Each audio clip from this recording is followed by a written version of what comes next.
हम लोग अपने व्याख्यान के अंतिम चरण में जो चर्चा के मुख्य बिंदु हैं उनके बारे में कुछ बातें आपसे साझा करने की संभावना या गुंजाइश बनेगी।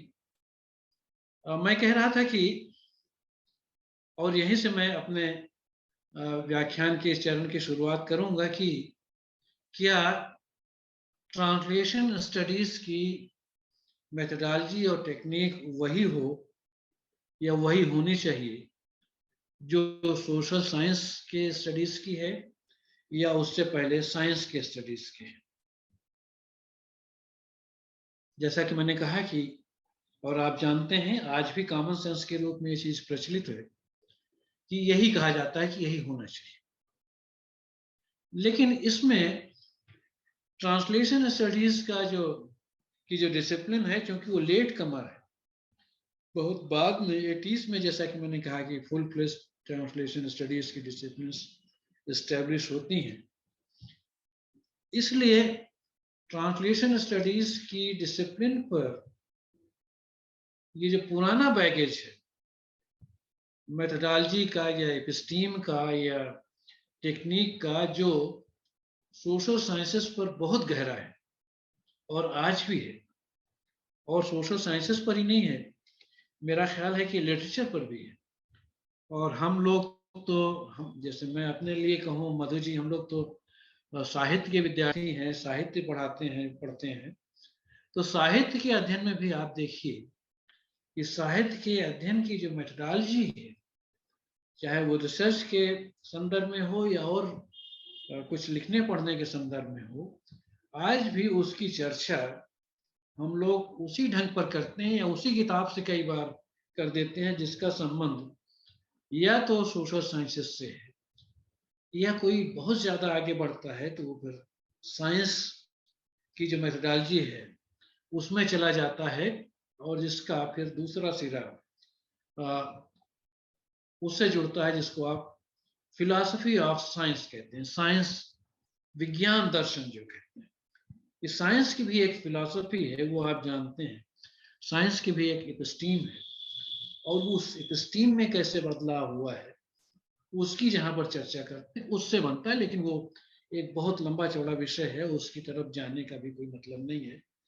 मुख्य चीज ये है कि ट्रांसलेशन, और जिसका आज के इस व्याख्यान से हमारा संबंध है, कि ट्रांसलेशन स्टडीज की शुरुआत एक स्वतंत्र डिसिप्लिन के रूप में चूंकि 80s में होती है, और 80s तक यूरोप की जो एपिस्टेमिक ट्रेडिशन है, फिलोसॉफिकल ट्रेडिशन, उसमें कुछ बड़े बदलाव हो चुके होते हैं, जिसमें से दो का नाम तो विशेष रूप से लिया जा सकता है। एक तो है स्ट्रक्चरलिज्म और दूसरा है पोस्ट स्ट्रक्चरलिज्म, और जिसका एक दूसरा नाम कई बार देरिदा की वजह से डीकंस्ट्रक्शन कहा जाता है, वो है। तो स्ट्रक्चरलिज्म और डीकंस्ट्रक्शन के आ जाने के बाद, और उसी के साथ आप जिसको पोस्ट मॉडर्निज्म कहते हैं, उत्तर आधुनिकतावाद कहते हैं, वो भी चीज यूरोप में आ चुकी होती है। उसकी वजह से ट्रांसलेशन स्टडीज की जो मेथोडोलॉजी है उस पर उस एपिस्टेमिक ट्रेडिशन का उतना गहरा असर बाद में नहीं दिखाई पड़ता जितना गहरा असर सोशल साइंसेस पर या साहित्य के जो अनुशासन है उसमें आपको दिखाई पड़ता है, या आज भी आप कहें कि मौजूद है। ट्रांसलेशन स्टडीज की शुरुआत के बाद, एक स्वतंत्र अनुशासन के रूप में उसकी शुरुआत के बाद ही एक चीज जो बड़ी खास होकर सामने उभरती है वो ये है कि समाज, साहित्य, भाषा और संस्कृति के, भाषा के अध्ययन में, जिसे आप कल्चर कहते हैं अंग्रेजी में, हिंदी में हम लोग संस्कृति कहते हैं, संस्कृति का बड़ा योगदान है, संस्कृत की बड़ी भूमिका है। भाषा जो है और इसीलिए उसको कहा गया है कि एक कल्चरल टर्म है। हिंदी में अनुवाद करेंगे तो एक सांस्कृतिक मोड़ है, यानी भाषा, साहित्य और समाज के अध्ययन के जो अनुशासन है, इन अनुशासनों में संस्कृत के महत्व को आप दरकिनार नहीं कर सकते। कल्चर एक ऐसी चीज है, संस्कृति एक ऐसी चीज है जो इन अनुशासनों के अध्ययन को बहुत दूर तक और गहरे प्रभावित करती है। इसलिए इसीलिए इसे कहा गया कि कल्चरल टर्न है, सांस्कृतिक मोड़ है। संस्कृति को इन विषयों के अनुशासनों के अध्ययन में इससे पहले इतना ज्यादा महत्व नहीं दिया गया था। और उसके पीछे, जैसा कि मैंने कहा कि जो कारण है, उस कारण का संबंध यूरोप की जो एपिस्टेमिक ट्रेडिशन है, जिसका संबंध इनलाइटनमेंट से बनता है, उसमें डिकंस्ट्रक्शन या पोस्ट स्ट्रक्चरलिज्म के साथ जो एक ब्रेक आता है, एक नया डिपार्चर होता है, उसका बड़ा रोल है। जो आधुनिकता की जो ज्ञान मीमांसा है,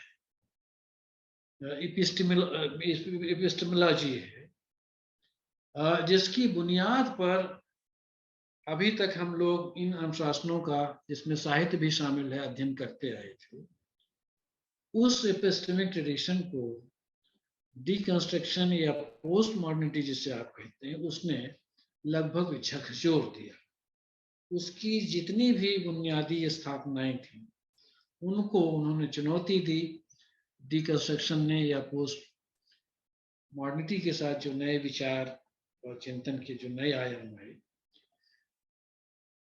उन सारे सिद्धांतों को, उन सारे सत्यों को, जिनको लगभग अकाट्य मान लिया गया था, जिनको यूनिवर्सल कहा जाता था, सार्वभौमिक कहा जाता था, जिनको ऑब्जेक्टिव मान लिया गया था, उन सब को चुनौती दी गई। और ये कहा गया कि कोई भी ज्ञान उस तरह से ना तो यूनिवर्सल होता है, ना तो ऑब्जेक्टिव होता है। कोई भी ज्ञान पूरी तरह से, जिसे आप सब्जेक्ट कहते हैं, हिंदी में अनुवाद करेंगे तो कर्ता, सब्जेक्ट से अलग, निरपेक्ष, सब्जेक्ट न्यूट्रल कोई नॉलेज नहीं है।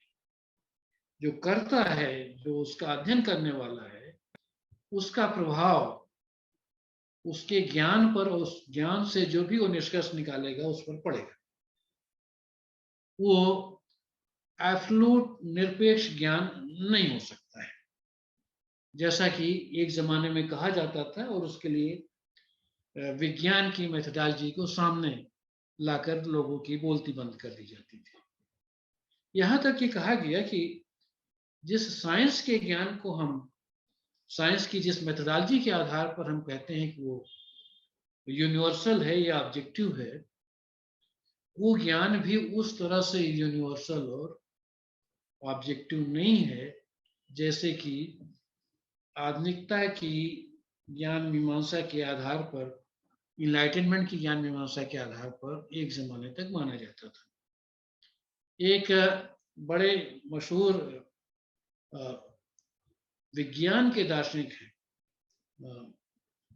फ्रांस के हैं, ब्रूनो लातूर उनका नाम है, और उनकी एक पुस्तक है जो आप लोगों को भी जरूर पढ़नी चाहिए, और उस पुस्तक का नाम ही बड़ा दिलचस्प है। पुस्तक का नाम है we have never been modern, कि हम तो कभी आधुनिक हुए ही नहीं, अगर उसका अनुवाद किया जाए तो। और इस पुस्तक में we have never been modern नामक पुस्तक में ब्रूनो लातूर ये कहते हैं कि विज्ञान में, विज्ञान की प्रयोगशालाओं में जिस प्रकार का प्रयोग किया जाता है और जिससे फिर जो निष्कर्ष या ज्ञान निकाला जाता है, जिसको वैज्ञानिक ज्ञान कहा जाता है, वो ज्ञान भी एक तरह का मॉनिटर्ड ज्ञान है। जिस प्रकृति का अध्ययन, जिस ऑब्जेक्ट का अध्ययन प्रयोगशाला में किया जाता है, ब्रूनो लातूर का तर्क है, प्रयोगशाला में वो वस्तु जिस रूप में होती है और वास्तविक जगत में जिस रूप में होती है, उसमें फर्क है। प्रयोगशाला में जिस रूप में लाकर उसको जिस ढंग से रखा जाता है और फिर जिस तरह से उसका अध्ययन किया जाता है वो कुछ और है। अब वास्तविक जगत में वो जिस तरह से है वो कुछ और है। तो एक तरह से ब्रूनो लाथूर विज्ञान की मेथोडोलॉजी और विज्ञान के ज्ञान पर सवाल खड़ा करते हैं। ये बड़ी चीज है, बड़ी चुनौती है, जो इस तरह से विज्ञान के सम्मुख, विज्ञान की मेथोडोलॉजी के सम्मुख इससे पहले नहीं पेश की गई थी। आप में से सभी लोग जानते होंगे कि 20वीं सदी में विज्ञान के क्षेत्र में एक बहुत बड़े वैज्ञानिक थे जिन्होंने थियरी ऑफ रिलेटिविटी के सिद्धांत की स्थापना की, अल्बर्ट आइंस्टीन। उन्होंने ये कहा कि और इससे वो विज्ञान बदल गया जिसकी शुरुआत, जिसकी बुनियाद में न्यूटन थे, जिसको न्यूटोनियन साइंस कहा जाता था। तो वो और जो काफी कुछ ऑब्जेक्टिव साइंस की वकालत करता था, जिसको और जिसकी बुनियाद पर लंबे समय तक 20वीं सदी से पहले तक साइंस का पूरा कारोबार चलता था। ऑब्जेक्टिव साइंस जिसे नाम दिया जाता था और जिसके आधार पर दर्शन का भी पूरा का पूरा फिलॉसफी का एक संप्रदाय विकसित हुआ, जिसको प्रत्यक्षवाद कहा जाता है, जो एक तरह से विज्ञान की इस बुनियाद पर सोशल साइंस में विकसित होता है 19वीं सदी में, और सोशल साइंस के बाद फिर वो दूसरे क्षेत्रों में भी आता है, और जिसके लिए अंग्रेजी में पॉजिटिविज्म नाम चलता है। लेकिन वो एक दूसरी कहानी है। मैं अल्बर्ट आइंस्टीन का जिक्र इसलिए करना चाहता था आपके सामने क्योंकि आइंस्टीन ने पहली बार विज्ञान के क्षेत्र में ये बात कही कि जो सब्जेक्ट है, जो करता है, जो विज्ञान का अध्ययन करने वाला है, वो जब किसी वस्तु का, किसी ऑब्जेक्ट का, नेचर का अध्ययन करता है तो उसके समीप पहुंचने से वो वस्तु बदल जाती है। यानी ये बड़ी क्रांतिकारी चीज थी जो एक वैज्ञानिक ने कही, अल्बर्ट आइंस्टीन ने कही, कि ऑब्जेक्ट जो है, अध्ययन का जो विषय है, वो पूरी तरह से सब्जेक्ट निरपेक्ष नहीं होता है। ऑब्जेक्ट और सब्जेक्ट को आप पूरी तरह से इंसुलेट नहीं कर सकते, अलग नहीं कर सकते। सब्जेक्ट का कुछ ना कुछ असर जो है ऑब्जेक्ट पर जाएगा ही जो है। इसीलिए वो सापेक्षता की बात जैसे ही आती है उसमें सब्जेक्ट का महत्व और उसकी भूमिका बदल जाती है। नॉलेज, कोई भी ज्ञान अब सब्जेक्ट से पूरी तरह से इंसुलेटेड नहीं हो सकता, ये बात सामने आने लगती है।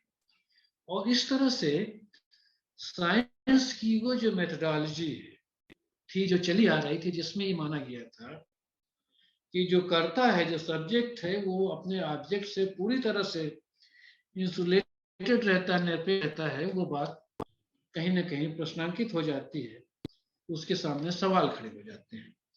तो ये जो चीज है जिसके लिए ये कहा गया है कि जो अध्ययन करता है, जो सब्जेक्ट है, वो कोई ऐसी मशीन की तरह नहीं है जो हो ही ना। एक ऐसी मशीन की तो आप कल्पना नहीं कर सकते जिसको कोई भूत प्रेत चला रहा हो। अगर मनुष्य है, वो अध्ययन कर रहा है किसी चीज का, उसका असर उसके ऑब्जेक्ट पर पड़ेगा ही। जैसे आप सामान्य रूप से भी व्यवहार में भी देखते हैं कि जब हम किसी से कुछ पूछते हैं या किसी के पास पहुंचते हैं तो वो व्यक्ति हमें देखकर उस संदर्भ में हमको समझकर अपनी बात का उत्तर देता है। अगर हम कोई प्रश्न उससे पूछते हैं, कोई जिज्ञासा करते हैं, कोई जरूरी नहीं है कि उसका वो उत्तर वही होता अगर हम उसके सामने ना होते। यानी हमारा कोई भी उत्तर, हमारा कोई भी ज्ञान, कोई भी नॉलेज कहीं ना कहीं रिलेटिव होता है, सापेक्ष होता है उसके जिसके सम्मुख हम वो बात करते हैं या जिसके सम्मुख वो प्रश्न हमारे सामने उपस्थित किया जाता है।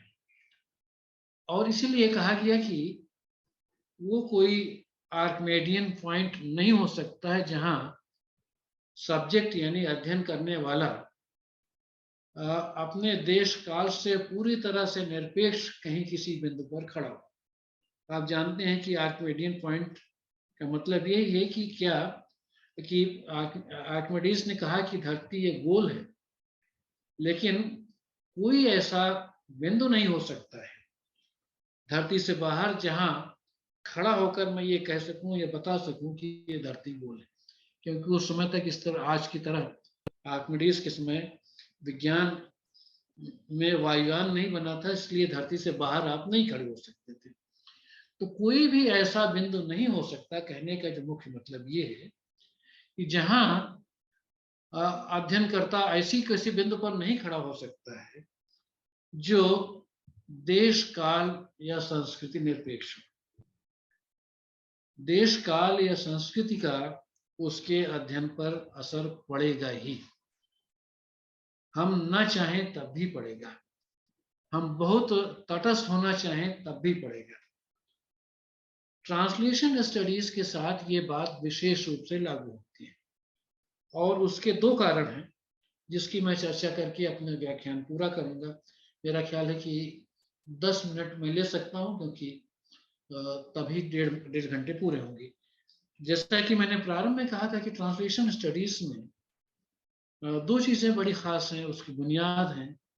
एक तो सोर्स लैंग्वेज और दूसरी है टारगेट लैंग्वेज।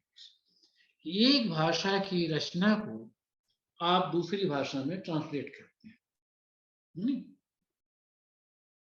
अब प्रश्न ये उपस्थित होता है कि एक भाषा की जो रचना है, टेक्स्ट है, उसको कैसे समझा जाए। पहले ये माना जाता था एक लंबे समय तक कि भाषा की परिकल्पना एक मशीन के रूप में, एक टेक्नोलॉजी के रूप में की जा सकती है, ज्ञान को संरक्षित करने वाली एक टेक्निक के रूप में की जा सकती है, जिसके सहारे हम अपने अनुभव और ज्ञान को संरक्षित रखते हैं ताकि वो अगली पीढ़ी में ट्रांसफर हो, वहां तक पहुंचे।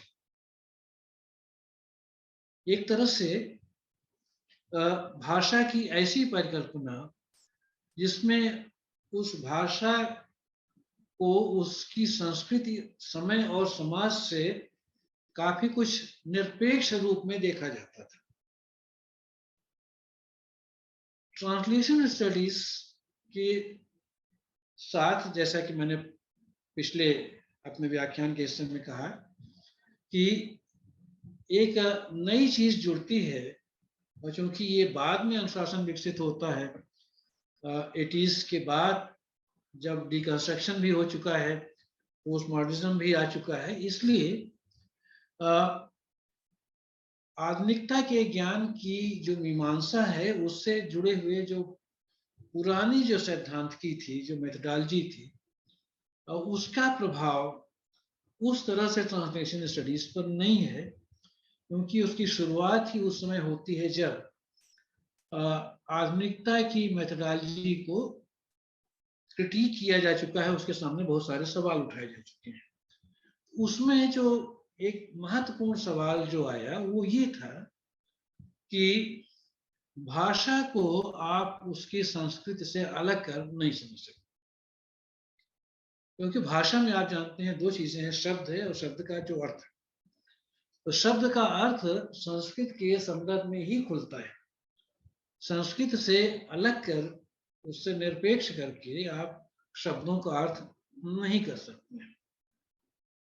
इसलिए जो सोर्स लैंग्वेज, जिस भाषा का वो ग्रंथ है, मान लीजिए समझने की दृष्टि से अगर आप शेक्सपियर की किसी नाटक का आप हिंदी में अनुवाद करना चाहते हैं, तो आपको न केवल शेक्सपियर के समय की अंग्रेजी समझनी चाहिए, आनी चाहिए, बल्कि शेक्सपियर के समय के इंग्लैंड की जो संस्कृति है उसका भी आपको बोध होना चाहिए, उसकी भी जानकारी होगी, तभी आप शेक्सपियरियन ट्रेजेडीज को या शेक्सपियर के नाटकों को ज्यादा बेहतर ढंग से समझ पाएंगे।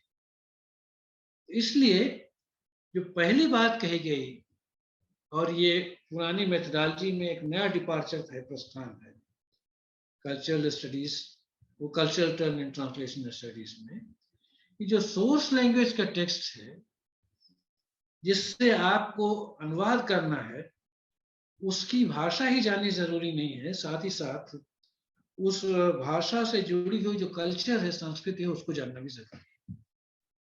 तो ये बात जो है पहले आई, और स्वाभाविक है कि इसके साथ संस्कृति का महत्व, भाषा को और भाषा के में शब्दों के अर्थ को समझने के दृष्टि से संस्कृत का महत्व नए सिरे से उद्घाटित हुआ। तो ये पहला पक्ष है, पहला सिरा है। इसका जो दूसरा पक्ष है वो ये है कि उसका संबंध टारगेट लैंग्वेज से बनता है, उस भाषा से बनता है जिसमें आप सोर्स लैंग्वेज के टेक्स्ट को ट्रांसलेट करते हैं, उसका अनुवाद करते हैं, उसको उसमें ले आते हैं। तो जो टारगेट लैंग्वेज है, जिस भाषा में आप उस दूसरी भाषा के सोर्स लैंग्वेज के टेक्स्ट को आप लाना चाहते हैं, उस टारगेट लैंग्वेज की संस्कृति का भी आपको ज्ञान होना चाहिए। और अगर आपको उस टारगेट लैंग्वेज की संस्कृति का ज्ञान नहीं है तो कई बार अनुवाद में अर्थ का अनर्थ हो सकता है।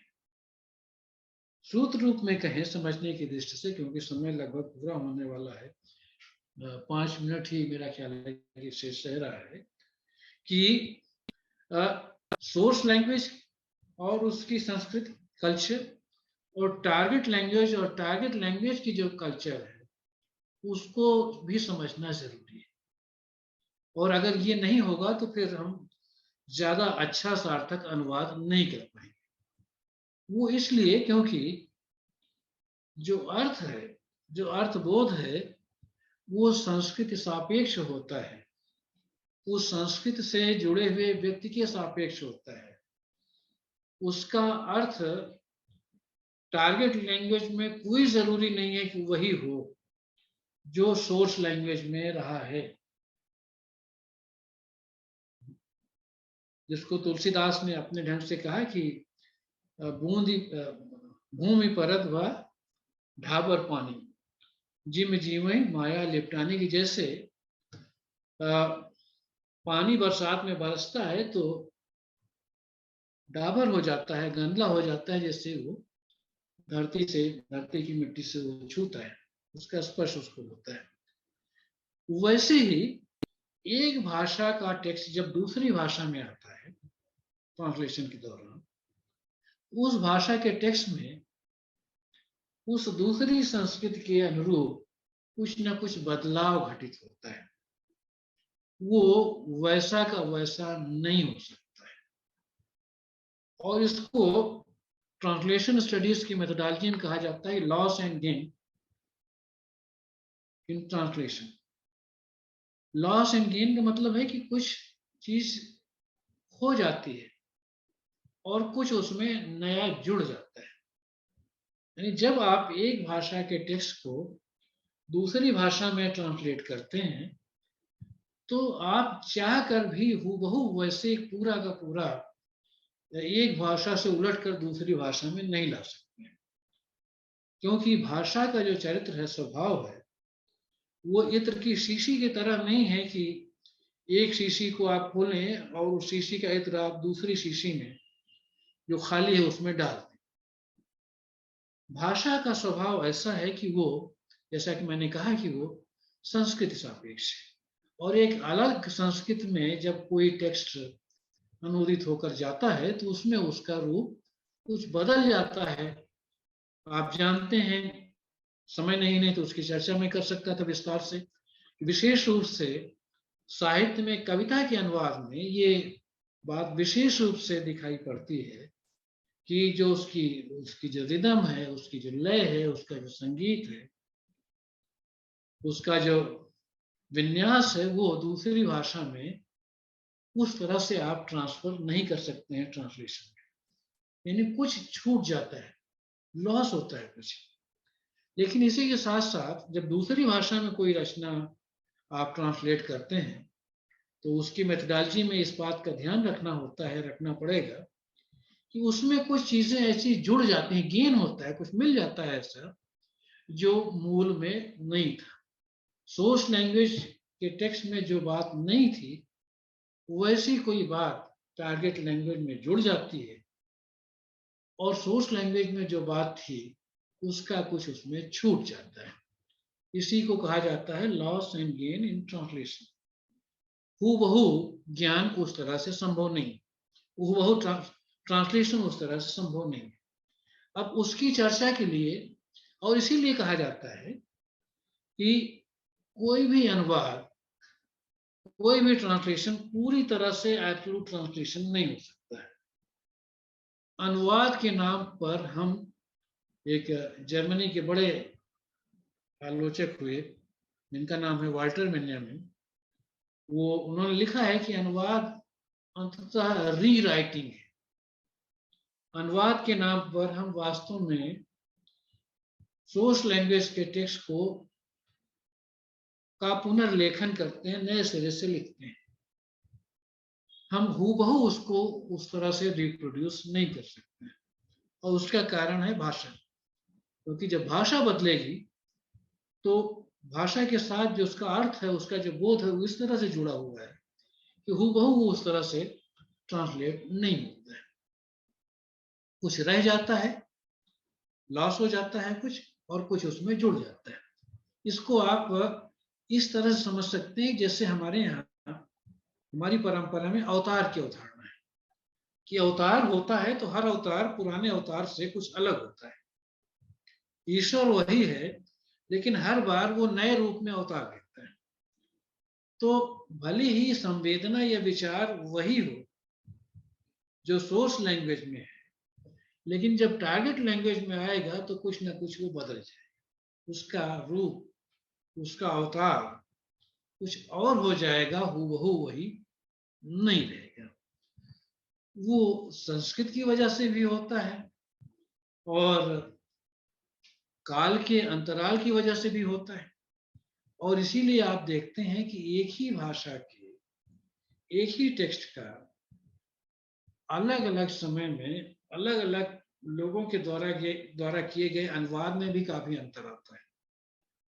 अब जैसे अगर समझने के दृष्टि से एक उदाहरण मैं आपके सामने पेश करूं, क्योंकि समय समाप्त हो रहा है, कि आप देखिए कि ये फिट्जगेराल्ड ने उमर खयाम की रुबाइयों का अनुवाद किया अंग्रेजी में, और उमर खयाम की रुबाइयों का अनुवाद फिर हिंदी में हरिवंश राय बच्चन से लेकर बहुत सारे लोगों ने किया है। लेकिन हर अनुवाद और उस अनुवाद की भाषा कुछ अलग है। और यही नहीं, ये भी कहा जाता है कि फिट्जगेराल्ड का जो अंग्रेजी में अनुवाद है उमर खयाम का, उसमें और उसके मूल में, पर्शियन का जो उसका मूल है, उसमें भी अंतर है। वो भी उस तरह से हूबहू वो नहीं है। इस तरह से आप बहुत सारे उदाहरण ले सकते हैं जिसके सहारे इस बात को आप समझ सकते हैं कि ट्रांसलेशन स्टडीज में जो मेथोडोलॉजी होगी, इस तरह की मेथोडोलॉजी अपनाई जाएगी या अपनाई जानी चाहिए, वो उस तरह की मेथोडोलॉजी नहीं हो सकती है।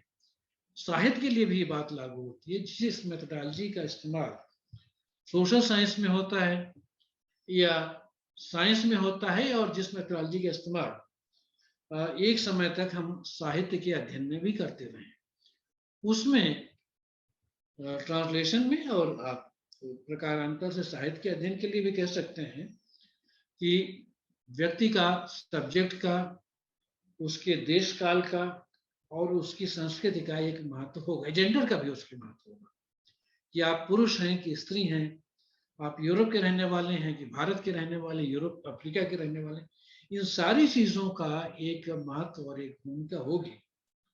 और उसी के अनुरूप एक टेक्स्ट जब दूसरी भाषा में जाएगा, दूसरी संस्कृति में जाएगा, तो उसका स्वरूप और उसका अवबोध, उसका कॉग्निशन भी बदलेगा। अगर आपके पास समय हो तो 2 मिनट में मैं एक उदाहरण, एक उपन्यास का दे करके बात समाप्त करता हूं। एक उपन्यास है,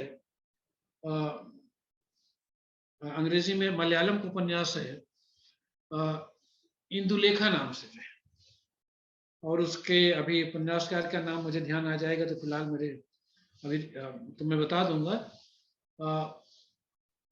इंदुलेखा नाम का ये जो उपन्यास है, उस उपन्यास में एक प्रसंग आता है, और वो प्रसंग ये है कि एक भारतीय परिवार है जिसका उसका लोकेशन जो है, लोकेल समय 19वीं सदी का है, कि एक भारतीय परिवार है, जहाँ चंदू मेनन नाम है उस, ये मलयालम का उपन्यास है, जिसमें एक भारतीय परिवार का एक पुरुष है, उसका परिचय एक अंग्रेज दंपति से हो जाता है। और उस समय आप जानते हैं कि 19वीं सदी में भारत में अंग्रेजों के आने के साथ तमाम तरह की मशीनों का प्रयोग बढ़ा, पहिया घूमने लगा, जो पहले चलता था ये खींचा जाता था, तो उसको देखता था, वो तो सोचता था कि ये मशीन ऐसे चल रही है तो जरूर इसके पीछे कोई ना कोई दैवी शक्ति होगी जो इसको चला रही होगी। तो वो चलती हुई मशीन का जो बोध है उसका, वो एक अलग संस्कृति में इस रूप में होता है कि उसको लगता है कि इसको चलाने वाली कोई दैवी शक्ति है, अन्यथा ये कैसे चलेगी। लेकिन उससे भी ज्यादा दिलचस्प जो प्रसंग है, जिसके साथ अपनी बात में समाप्त कर दूंगा, वो ये है कि एक बार ये भारतीय पुरुष उस अंग्रेज दंपति को अपने यहाँ खाने पर बुलाते हैं, और वो अंग्रेज दंपति आता है, और जैसा कि यूरोप में परंपरा है कि चाहे वो पुरुष हो या चाहे स्त्री हो, वो जब आपसे मिलते हैं तो वो हाथ मिलाते हैं और वो हक करते हैं, आलिंगन भी करते हैं, और उसमें उनके लिए ये बात बहुत मायने नहीं रखती कि एक पुरुष स्त्री से हाथ मिला रहा है या हक कर रहा है, या केवल पुरुष ही ऐसा कर सकते हैं। तो वो उस अंग्रेज दंपति की जो पत्नी है, वो उस भारतीय पुरुष से भी हाथ मिलाती है और उनको हक करती है। तो उसमें जब वो हाथ मिलाती है, वो स्त्री, अंग्रेज स्त्री, इस भारतीय पुरुष से, तो वो उसका हाथ काफी देर तक पकड़े रहता है, और मन ही मन कहता है कि देखो ये अंग्रेज कितना बेवकूफ है कि इसके सामने मैंने इसकी पत्नी का हाथ पकड़ रखा है और इस पर इसको कुछ समझ में नहीं आ रहा है। तो यहाँ पर आप देखिए, एक उस उदाहरण के लिए मैं इस प्रसंग को लाना चाहता था आपके सामने, कि हाथ पकड़ना या हाथ मिलाना यूरोप की संस्कृति में शिष्टाचार का हिस्सा है, चाहे वो पुरुष हो चाहे स्त्री हो, दोनों हाथ मिलाते हैं। लेकिन भारतीय संस्कृति में हाथ मिलाने, हाथ पकड़ने का कुछ और ही अर्थ है। पाणी ग्रहण संस्कार कहा जाता है अपने यहाँ, कि हाथ पकड़ लिया आपने किसी स्त्री का तो हो गया, इसका मतलब आप हो गए, फिर पूरे जीवन के लिए एक दूसरे के साथी बन गए। तो एक भारतीय पुरुष के लिए हाथ पकड़ने और हाथ मिलाने का अर्थ संस्कृति के भिन्न हो जाने की वजह से कुछ और है। लेकिन एक यूरोप के व्यक्ति के लिए हाथ पकड़ना सिर्फ एक शिष्टाचार का हिस्सा है, हाथ मिलाना उसके लिए इसका इससे अलग कुछ और अर्थ नहीं है। इसलिए मैंने कहा, और इसी के साथ मैं बात समाप्त करता हूं, कि ट्रांसलेशन स्टडीज की मेथोडोलॉजी में, और फिर आप इसको साहित्य पर भी लागू कर सकते हैं, उसका अर्थ करने में, उसका अर्थ ग्रहण करने में, अर्थबोध में संस्कृति भेद की एक अहम भूमिका होती है। और ये बात अगर हम इनके अध्ययन की मेथोडोलॉजी में, अपने विवेक में, अपने ध्यान में नहीं रखते हैं, तो फिर उससे कई बार, जैसा कि मैंने पहले कहा, कि उससे कभी कभी अर्थ का अनर्थ होने की संभावना बन जाती है। तो मेरा ख्याल है कि इसी के साथ मैं अपनी बात समाप्त करूं अब।